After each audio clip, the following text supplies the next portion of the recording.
Hello guys, welcome back to Say Data Analytics. And today we're going to talk about um, list A and B and comprehensions and how to fetch out the reminder. So last time we talked about Python operators, and this time we're going to talk about comprehension and how to fetch out the reminder. So here's some examples I've done, and I've also done some coding so you guys can also know.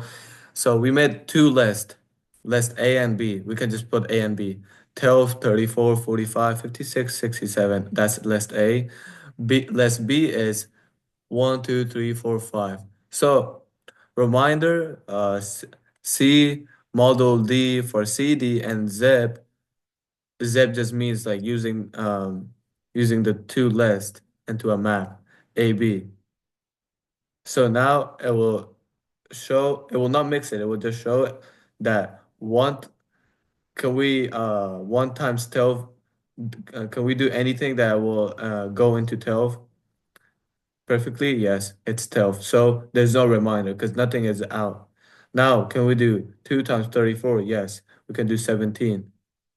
17 times 2 is 34. So if we do 34 minus 34 equals 0. So yeah, so none. Now we're going to do 4. Now we're going to do 3 times 45. What can we do? We can do 30, we can do, what was it called?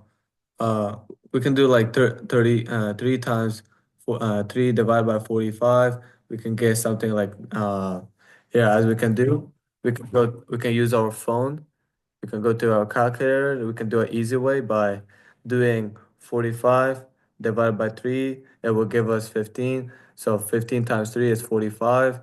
And if we do 45 minus 45 is 0. So yeah, no reminder. So now when we do 4 times 56, 4 times 4 divided by 56, we'll get a decimal. Or 56 divided by 4 will do, we will not get a decimal. We will actually get 14. So when we do 4 times 4, we get 56. We get 56, and 56 minus 56 is 0. Now on the last one, it says we have a reminder of 2. How do we know we have a reminder of 2? Is by doing 5 times 67 divided by 5, 13.4. So how do we know it's 13? Let's do 13 times 5. We get 65. We get 13.4, round it up. Can we round that up to 14? No, we can't. We can only round it up downward, so it's 13. When we do 13 times 5, it's 65. If we do 65 minus 67, we get 2. And the reminder is 2. So that's how we can fetch out the reminder by using comprehension and how to fetch out like any list of the reminders of two different lists of a reminder and using comprehension. Another example I put is the same thing, just different values. Is list one equals list one is 10, 20, 30. List two is 3, 5, 7. Same thing, result one and I model J for I and J and zip. List one, list two, zip is used to map two lists. So see, it used to is to map two lists. So map it just means like calculate it. I get calculated. Output will be 102. So let's see how we get that. We get so we do we do 3 times 3. We do 10 divided by 3. We get 3.333. Now round the 3.33. So rounded 3 to 3. Can we round that up? No, because it's not greater numbers than 5 or equal to 5. So it will be only 3. So when we do 3 times 3, we get 9, and 9 minus 10 is 1, which we get 1.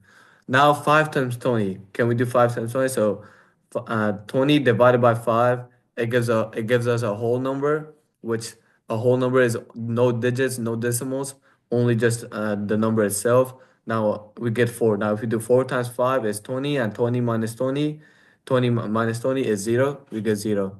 Now we do 7, we go 30 divided by 7, which is 4.2.8. If we so now it's 4, we get 4, we get 4.28 right here.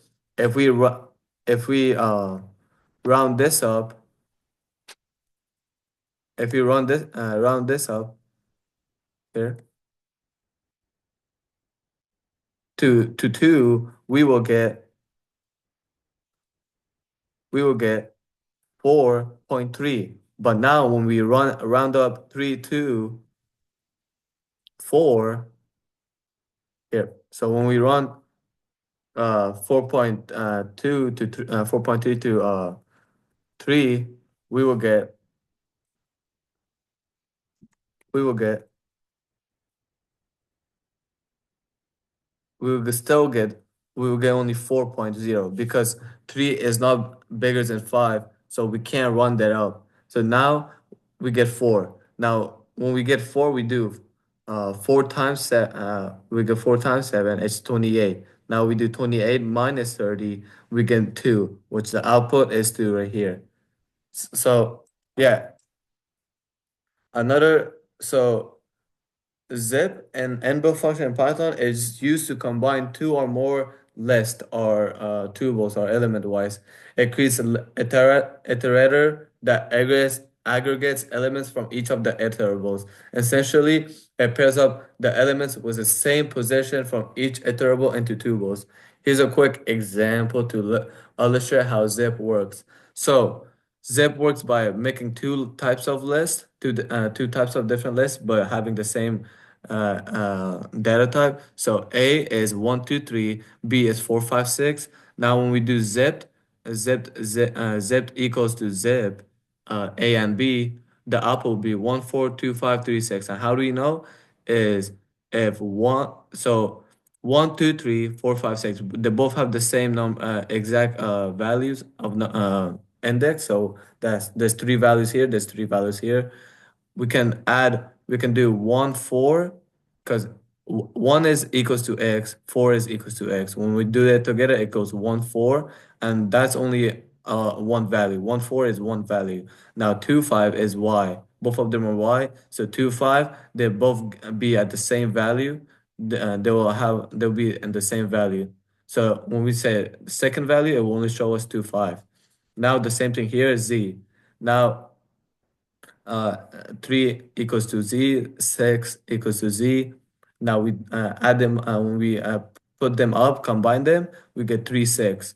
We don't combine them like, oh, 3 plus 6. No, we just do 3 and 6.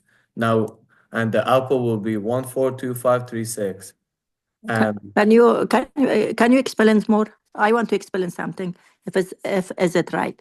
Okay, come to the zip. Yes, no, this one. It means A stores 1, 2, 3, and B stores 4, 5, 6. So the output when we are using the zip inbuilt function, so the output is, it means 1 times 4 is 4, no remaining, or maybe 2 times 2, 2, 2 times 2, 4, and I'm little confused. Can you explain more, please?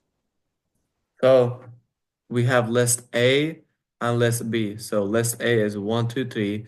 List B is 4, 5, 6. When it says combine A and B, the zip is to use to combine both lists, so A and B. When we combine it and we do print dot list dot zipped, which means list combine, the output will be 1, 4, 2, 5, 3, 6. And how do you know?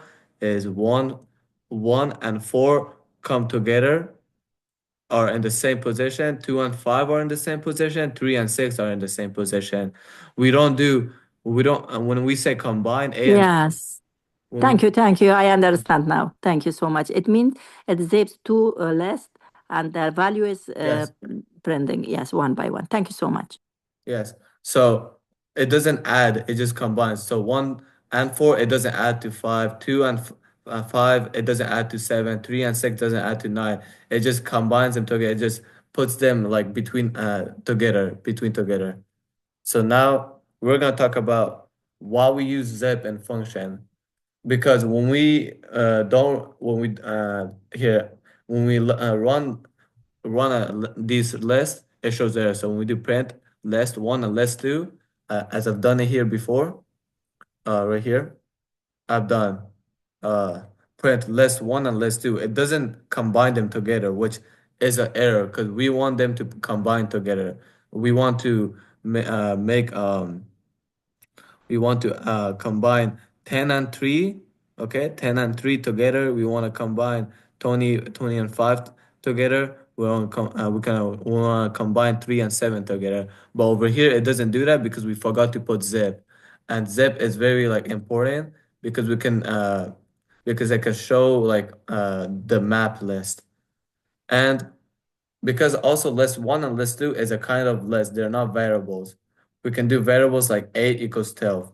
When we give them only one index, B is 23. Now when we do print A model B, we get 12 because when we do 12 divided by 23, here we can do it right here. 12 divided by 23, 23 divided by 12, we get 1. So we get 1. So when we do 12 times, when we do 12 times 1 times 12, we get 12, and the print is 12. It gives you the smaller variable. So that's all we learned about today, how we use zip, how we fetch out the reminder by using the comprehension, and other examples on how to use zip, and why zip is an inbuilt function in Python. So thank you guys for watching and listening and probably doing coding with me together. And I hope you guys have a great day and make sure to subscribe to my channel. And thank you. Have a good day. Bye bye.